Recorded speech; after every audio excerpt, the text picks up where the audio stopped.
La noche en el cerro de Chicontepec. Hay algo que nunca he podido olvidar, algo que vi con mis propios ojos y que cambió para siempre la manera en que entiendo el mundo. Antes de contarles todo, necesito que sepan esto. Escuchamos una risa que no era humana. Vimos algo en el cielo que no debería existir. Y cuando quisimos pedir ayuda, una mujer nos miró fijamente a los ojos y nos dijo que ya era demasiado tarde. Lo que vivimos esa tarde en el cerro de Chicontepec no tiene explicación lógica. Y créanme que lo intenté. Durante años lo intenté. Mi nombre es Israel Domínguez Herrera. Soy originario de Veracruz. Y toda mi vida fui una persona que no creía en nada de lo que no pudiera ver o tocar. Cuando alguien me contaba una historia de fantasmas o de apariciones, yo era el primero en reírme y en buscar la explicación más simple. Si alguien escuchaba ruidos en su casa, yo decía que era el viento o las tuberías. Si alguien decía haber visto una sombra moverse, yo decía que había sido un reflejo de luz. Así era yo. Práctico, frío, sin lugar para el miedo irracional. Pero todo eso terminó en septiembre de 1995. Y aunque la historia que les voy a contar comenzó años antes, en agosto de 1993, las consecuencias me persiguieron mucho tiempo después.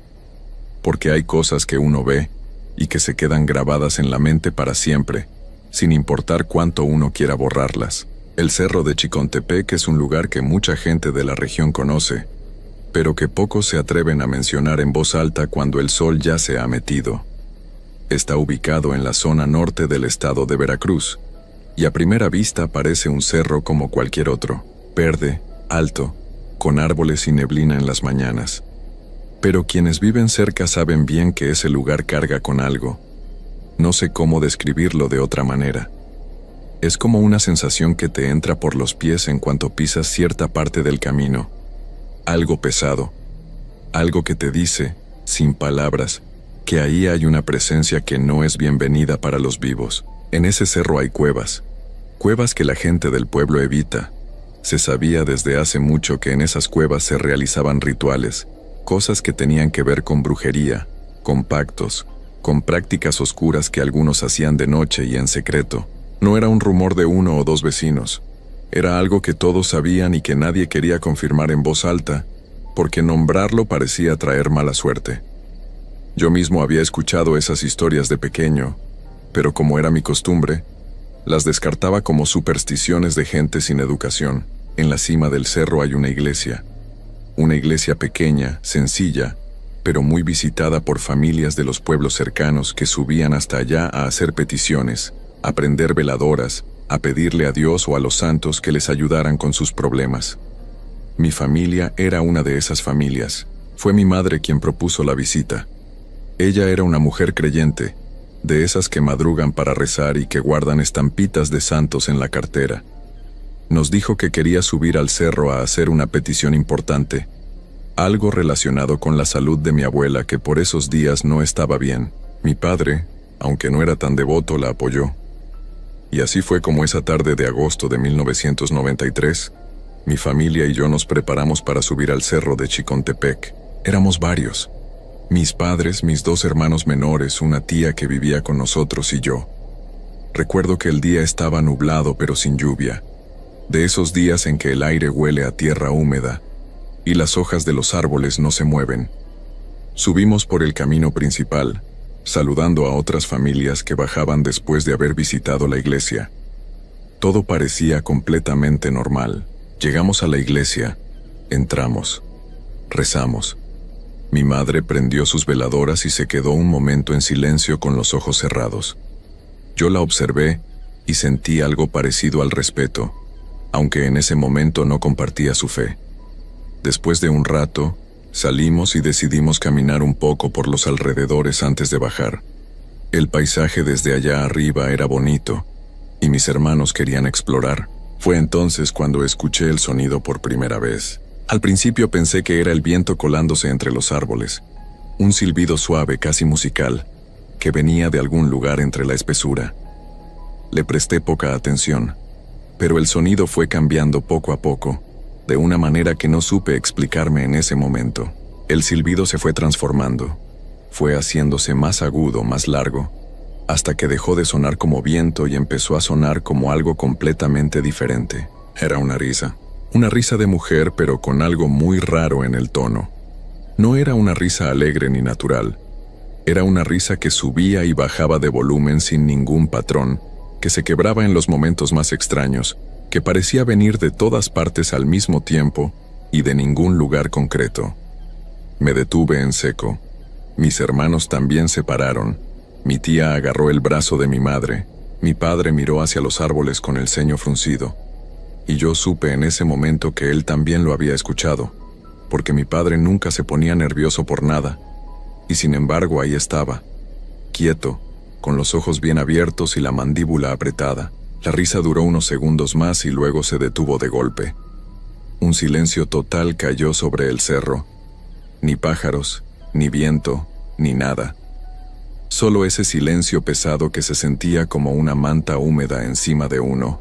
Íbamos a seguir caminando hacia abajo cuando mi madre levantó la mano pidiéndonos que nos detuviéramos. «Escuchen», dijo en voz baja, y entonces lo oímos. Entre ese silencio tan raro y tan incómodo se escuchó el llanto de un bebé, un llanto suave al principio, como de un recién nacido viniendo desde arriba, desde el cielo. Mi madre volteó a mirar hacia lo alto de inmediato porque así es ella. Una mujer que antes de pensar en el peligro piensa en ayudar.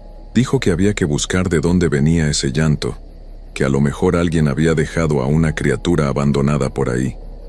Mi tía intentó convencerla de que nos fuéramos, que ya era tarde, que el cerro no era buen lugar para andar curioseando. Pero mi madre ya estaba mirando hacia arriba con los ojos muy abiertos y una expresión en la cara que yo nunca le había visto antes. Fue entonces cuando todos miramos hacia el cielo. Lo que vi en ese momento es algo que llevo dentro desde hace más de 30 años, y que todavía hoy, cuando lo recuerdo, me provoca un escalofrío que empieza en la nuca y me baja por toda la espalda. En el cielo, moviéndose lentamente por encima de los árboles, había una sombra grande, demasiado grande para ser un pájaro común. Tenía alas, eso sí lo pude distinguir con claridad. Alas que se movían con un aleteo lento y pesado, como si cargara algo muy grande. Y sí cargaba algo, porque mientras seguía moviéndose por encima de nosotros, pudimos ver que de sus patas, de unas garras oscuras y largas, colgaba algo pequeño. Era un bebé real, envuelto en algo claro, llorando, colgando de las garras de esa criatura que volaba sobre nuestras cabezas sin prisa, como si supiera perfectamente que nadie la iba a detener. Mi madre soltó un grito ahogado y me aferró el brazo con una fuerza que no le conocía. Mis hermanos se pegaron a mi padre. Mi tía se tapó la boca con las dos manos. Nadie dijo nada durante lo que me parecieron varios minutos, aunque probablemente fueron solo unos pocos segundos. Todos estábamos paralizados mirando esa figura moverse en el cielo, hasta que desapareció detrás de los árboles más altos del cerro. Cuando recuperé el movimiento de las piernas, lo primero que hice fue decirle a mi padre que teníamos que bajar de inmediato y reportar lo que habíamos visto. No sabía bien a quién ni cómo explicarlo, pero sentía que había que hacer algo, que en algún lugar había una criatura en peligro y que nosotros éramos los únicos que lo sabíamos. Bajamos el cerro casi corriendo. Mis hermanos lloraban. Mi madre rezaba en voz baja sin parar, con los ojos fijos en el camino y las manos entrelazadas sobre el pecho. Mi padre no dijo una sola palabra en todo el trayecto, lo cual me preocupó más que cualquier otra cosa, porque mi padre siempre tenía algo que decir. Cuando llegamos al pueblo, lo primero que vimos fue una patrulla estacionada a un lado de la calle principal. Mi padre se dirigió hacia ella con pasos rápidos y yo lo seguí. Pero antes de que pudiéramos llegar, una mujer que estaba en la entrada de una pequeña tienda de abarrotes nos vio venir y salió hacia nosotros. Era una mujer mayor, de cabello canoso recogido, con un delantal y una expresión en la cara que me resultó muy difícil de descifrar. No era sorpresa, tampoco era miedo. Era algo más parecido a una resignación profunda, como la de alguien que ya sabe lo que le van a decir antes de que lo digan. Se plantó frente a nosotros y nos miró a los ojos uno por uno, despacio, como tomando nota de cada uno de nuestros rostros. Vienen del cerro, dijo. No fue una pregunta. Mi padre asintió y empezó a explicarle lo que habíamos visto. Pero ella lo interrumpió levantando una mano. Ya sé lo que vieron, dijo con una voz tranquila que me puso los pelos de punta. Esa calma suya era más aterradora que cualquier grito. Le pregunté qué era lo que habíamos visto. Necesitaba una respuesta. Necesitaba que alguien me diera una explicación lógica, algo que tuviera sentido, algo que me permitiera volver a casa esa noche y dormir tranquilo. La mujer me miró directamente a los ojos y sin dudar ni un segundo respondió: «Eso que vieron es una bruja». Nadie habló. El silencio que siguió fue casi tan pesado como el del cerro. Mi padre intentó decir algo sobre reportarlo a la policía, sobre buscar al bebé, sobre hacer algo. Pero la mujer negó con la cabeza lentamente, con esa misma calma que me resultaba tan perturbadora. «Ya no hay nada que hacer», dijo. «Y lo mejor que pueden hacer ustedes ahora mismo es olvidar lo que vieron y no volver a subir a ese cerro». Nadie supo qué responder. Mi padre, que era un hombre de pocas palabras pero de carácter fuerte, se quedó ahí parado sin decir nada, mirando a esa mujer como si esperara que en cualquier momento se echara a reír y nos dijera que todo era una broma. Pero la risa nunca llegó. La mujer nos sostuvo la mirada unos segundos más. Luego dio media vuelta y entró a su tienda sin decir nada más. La puerta se cerró detrás de ella, y eso fue todo. Nos fuimos a casa en silencio. Durante el camino de regreso nadie habló. Mis hermanos se habían quedado dormidos en el asiento trasero del carro, agotados del susto y del llanto. Mi tía miraba por la ventana con los ojos perdidos en la oscuridad del camino. Mi madre seguía rezando en voz muy baja, casi sin mover los labios. Y mi padre manejaba con las dos manos bien aferradas al volante, con la vista fija en la carretera, como si tuviera miedo de que si la apartaba un solo segundo, algo pudiera aparecer en la oscuridad de afuera. Esa noche no dormí. Me quedé acostado en mi cama con los ojos abiertos mirando el techo, repasando una y otra vez lo que había visto. Intenté convencerme de que había sido un ave grande, un sopilote enorme tal vez, que cargaba algo que a la distancia y con la poca luz del cielo nublado nos había parecido un bebé. Me lo repetí tantas veces que por un momento casi lo creí. Pero entonces recordaba el llanto. Ese llanto de recién nacido que habíamos escuchado todos, claro y real, viniendo desde las alturas. Y toda mi explicación lógica se derrumbaba como un castillo de arena. Los días que siguieron fueron extraños. En casa nadie mencionó lo que había pasado, como si existiera un acuerdo no hablado de que era mejor no tocarlo. Mi madre se levantaba más temprano que de costumbre a rezar.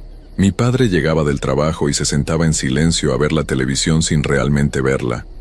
Yo seguía mi rutina normal por fuera, pero por dentro cargaba algo nuevo, un peso que no sabía cómo nombrar, una certeza incómoda de que el mundo no era exactamente como yo había creído toda mi vida. Pasaron 2 años. 2 años en los que traté de enterrar ese recuerdo y seguir adelante. Y en gran medida lo logré. La vida sigue, el trabajo ocupa la mente, los días se acumulan y las memorias se van empujando hacia atrás. Pero entonces llegó septiembre de 1995 y todo volvió. No fui al cerro esa vez, no fue necesario. Una noche sin ningún motivo aparente, me desperté de golpe a las 3 de la mañana. No hubo pesadilla, no hubo ruido fuerte. Simplemente abrí los ojos en la oscuridad de mi cuarto y supe, sin entender por qué, que algo estaba pasando afuera. Me levanté despacio, fui hacia la ventana y corrí un poco la cortina para mirar hacia la calle. Al principio no vi nada raro. La calle estaba oscura y vacía como cualquier noche. Pero entonces miré hacia arriba, hacia el cielo. Y ahí estaba, la misma sombra, las mismas alas moviéndose despacio con ese aleteo pesado y lento, que reconocí de inmediato aunque habían pasado 2 años. Volaba más bajo esta vez, lo suficientemente bajo como para que yo pudiera ver con más detalle la forma de esa figura oscura recortada contra el cielo nublado. Y aunque no quería mirar, aunque cada parte de mi cuerpo me pedía que soltara la cortina y me metiera de regreso a la cama, me quedé ahí paralizado sin poder apartar los ojos. Pasó lentamente por encima de mi calle, y justo cuando estaba casi saliendo de mi campo de visión, La figura se detuvo en el aire por un momento, solo un momento, y volteó a mirar hacia mi ventana. No puedo describir con precisión lo que vi porque la oscuridad no me dejó ver detalles claros. Pero sí puedo decir que fuera lo que estaba mirando en ese instante, yo sentí en ese momento algo que nunca antes había sentido en mi vida. Un miedo tan profundo y tan completo que me dejó sin aire, con las rodillas temblando y las manos aferradas a la cortina, como si fuera lo único real que existía en ese momento. Luego siguió su camino y desapareció en la oscuridad. Me alejé de la ventana y me senté en el borde de la cama sin moverme hasta que el sol empezó a entrar por las rendijas de las persianas. No llamé a nadie esa noche. No desperté a mis padres. No hice nada, solo me quedé ahí sentado esperando que amaneciera, con la absoluta certeza de que lo que había visto 2 años atrás en el cerro de Chicontepec no había sido un error, no había sido mi imaginación, no había sido ningún ave enorme, ni ningún truco de la luz. Era real. Y lo más perturbador de todo no era haberla visto 2 veces. Lo más perturbador era esa última mirada. Porque en ese instante, yo entendí algo que ojalá nunca hubiera entendido. Esa cosa no pasó por mi calle por casualidad esa noche. Sabía dónde vivía. Desde ese día nunca volví a ser la misma persona escéptica y segura que fui durante tantos años. No cuento esta historia para asustar a nadie, ni para que alguien me crea, o deje de creerme. La cuento porque me pasó a mí, y porque hay lugares en este mundo que cargan con cosas que ninguna explicación lógica alcanza a cubrir. El cerro de Chicontepec es uno de esos lugares, y si alguna vez pasan cerca de ahí les pido de la manera más sincera que puedo que no suban. Y si escuchan una risa que empieza como silbido, no busquen de dónde viene. Hay noches que no deberían existir. Noches en las que uno se cruza con algo que no tiene nombre, con algo que no pertenece a este mundo. Esto que está a punto de escuchar no es un cuento inventado para asustar. Esto le pasó a una persona real, en un pueblo real, en una noche cualquiera que se convirtió en la más larga y aterradora de su vida. Y lo más importante que tiene que saber antes de seguir escuchando es que nunca, bajo ninguna circunstancia, debe sonreírle a lo que aparece en la oscuridad, porque si lo hace ya no habrá vuelta atrás. Iván Morales Reyes tenía 17 años cuando todo ocurrió. Era un muchacho delgado, de cabello oscuro y ojos grandes, nacido y criado en el pequeño municipio de Paso del Río, en el estado de Veracruz, México. Un lugar tranquilo de día, rodeado de campos de caña, con calles de adoquín y casas bajas pintadas de colores que se veían alegres cuando salía el sol. Pero de noche, Paso del Río era otro lugar completamente distinto. Las calles se vaciaban rápido, los perros se metían a sus casas solos, y la gente cerraba puertas y ventanas como si supieran algo que nadie quería decir en voz alta. Iván vivía con sus padres en una casa pequeña cerca del centro del pueblo. Su padre, don Gerardo, era hombre de trabajo duro pero de carácter muy difícil. Su madre, doña Lupe, era una mujer buena que cargaba en silencio todo lo que su esposo descargaba con gritos. Desde que Iván tenía memoria, las noches en su casa eran un campo de guerra. Discusiones que empezaban por cualquier cosa y terminaban con portazos, llanto y un silencio pesado que dolía más que los gritos mismos. Por eso Iván salía.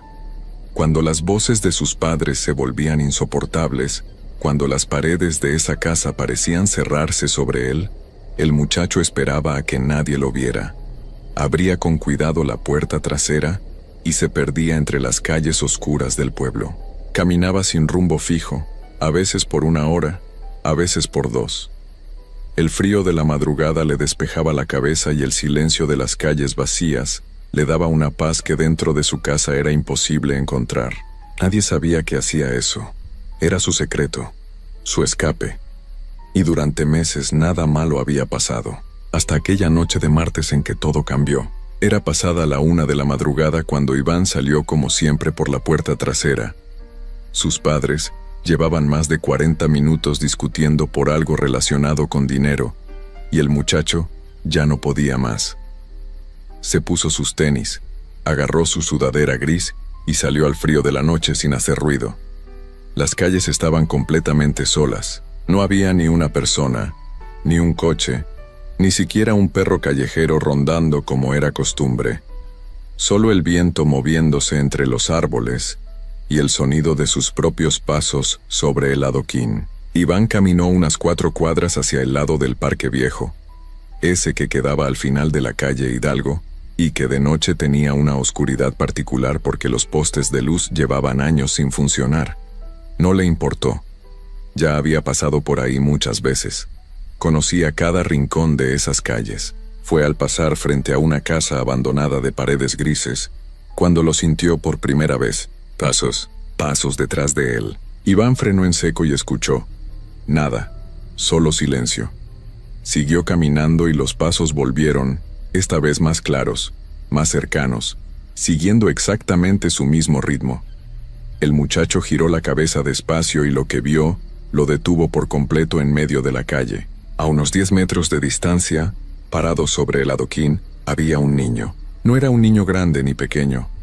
Tendría unos 8 o 9 años, con ropa oscura y el cabello liso pegado a la frente. Tenía los brazos completamente pegados al cuerpo, sin moverse, como si estuviera hecho de piedra. No decía nada. Solo miraba a Iván fijamente, sin parpadear, con una quietud que no era normal en ningún niño a esa hora de la noche. Iván sintió algo raro en el estómago. No exactamente miedo todavía, sino una incomodidad fuerte, como cuando uno sabe que algo no está bien pero no puede explicar por qué. Y entonces el niño sonrió. No fue una sonrisa normal. Fue una sonrisa larga, muy larga, que se extendió por toda su cara de una manera que no cabía en ese rostro pequeño. Y dentro de esa sonrisa había dientes, dientes grandes, demasiado grandes para una boca tan chica, blancos como hueso, afilados en los bordes, acomodados de manera extraña como si hubieran crecido sin orden ni concierto. Iván se quedó paralizado mirando esos dientes. Había algo tan fuera de lugar en esa imagen que su mente no lograba procesarla bien. Un niño solo, de madrugada, con una sonrisa que no era de este mundo. Por un segundo, solo por un segundo, el absurdo de la situación le ganó al miedo, y Iván sintió unas ganas enormes de reír. No porque fuera gracioso, sino porque a veces cuando el cuerpo no sabe cómo reaccionar ante algo que lo aterra, la risa es lo primero que sale, y en ese momento, desde algún lugar en el fondo de su memoria, algo se agitó. Una historia. Una de esas historias que los viejos del pueblo contaban cuando uno era chico y que uno escuchaba a medias sin tomarlas muy en serio. Iván recordó haber escuchado a su abuela años atrás hablar de un espectro que rondaba las calles de Paso del Río en las noches más oscuras del año. Decía la abuela que ese ser tomaba la forma de un niño para acercarse a la gente, y que si uno le sonreía, si uno le devolvía aunque fuera el gesto más pequeño, el ser lo tomaba como una invitación, como un permiso. Y entonces ya no había forma de escapar.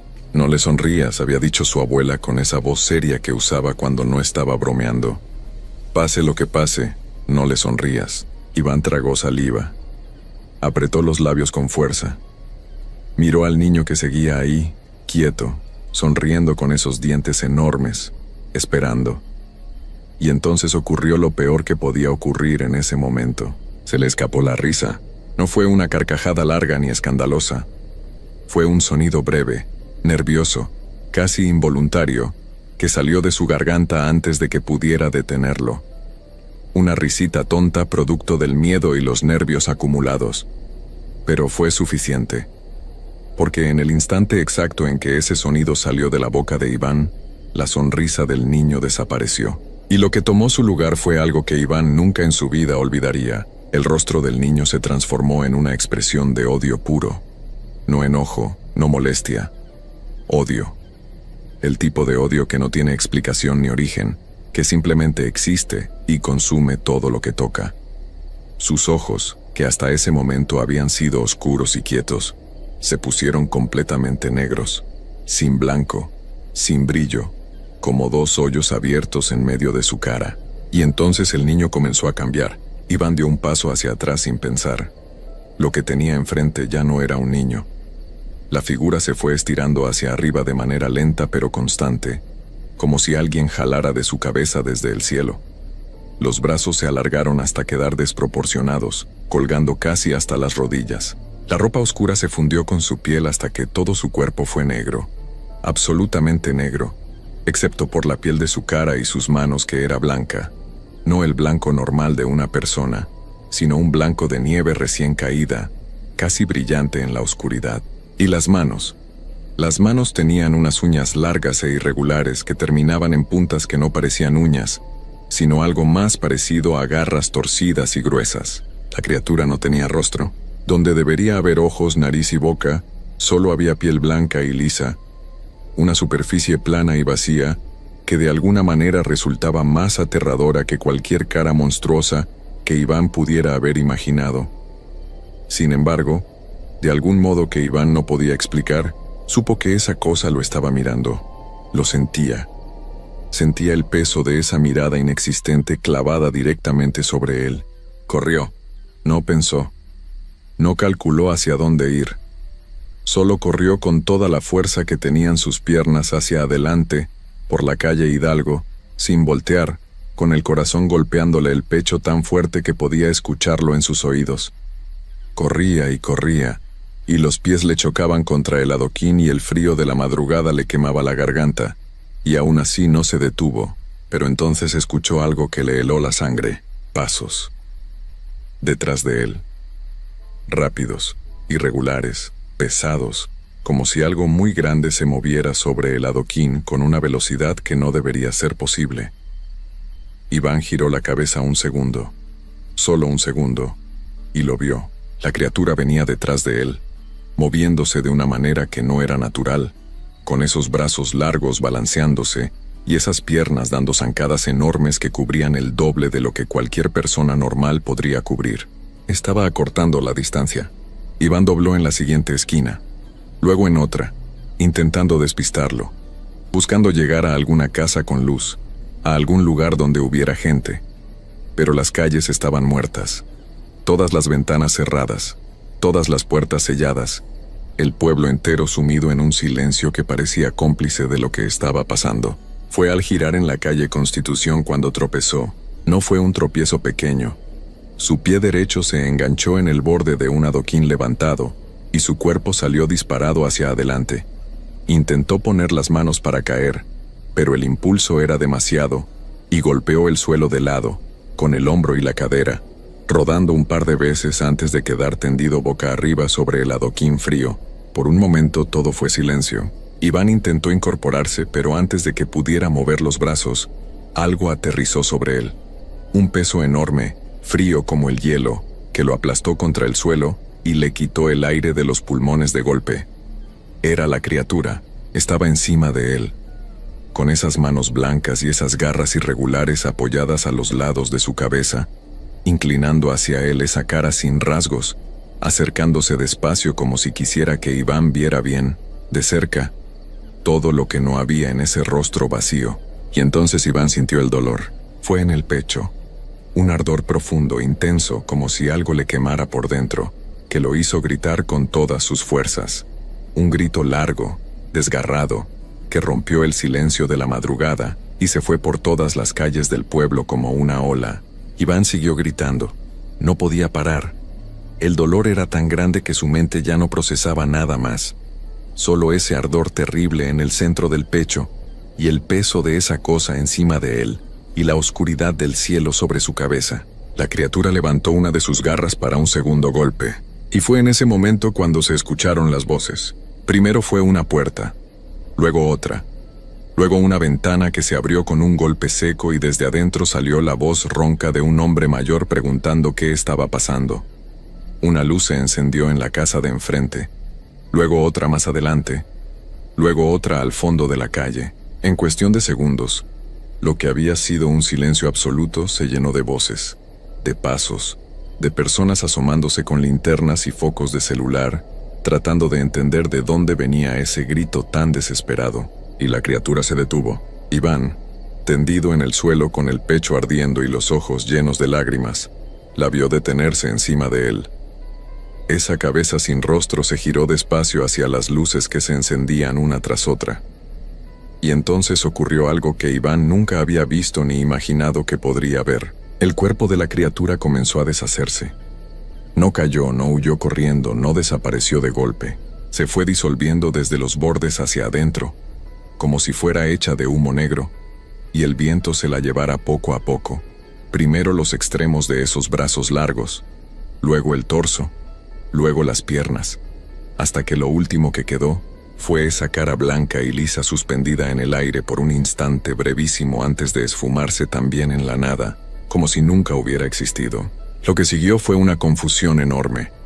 Los vecinos que salieron encontraron a Iván en el suelo, pálido, temblando, con la respiración cortada y una herida en el pecho que ninguno supo explicar bien. Doña Carmen, la señora de la casa de la esquina, fue la primera en llegar a su lado.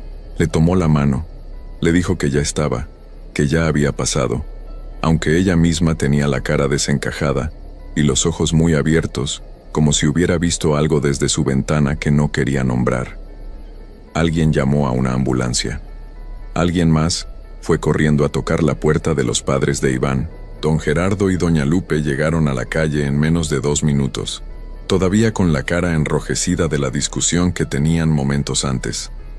Pero cuando vieron a su hijo tirado sobre el adoquín, con esa herida en el pecho y ese color gris en la cara, algo en los dos se apagó de golpe. Don Gerardo se arrodilló junto a él sin decir una palabra, y le puso una mano en la frente con una ternura que Iván no recordaba haberle visto nunca.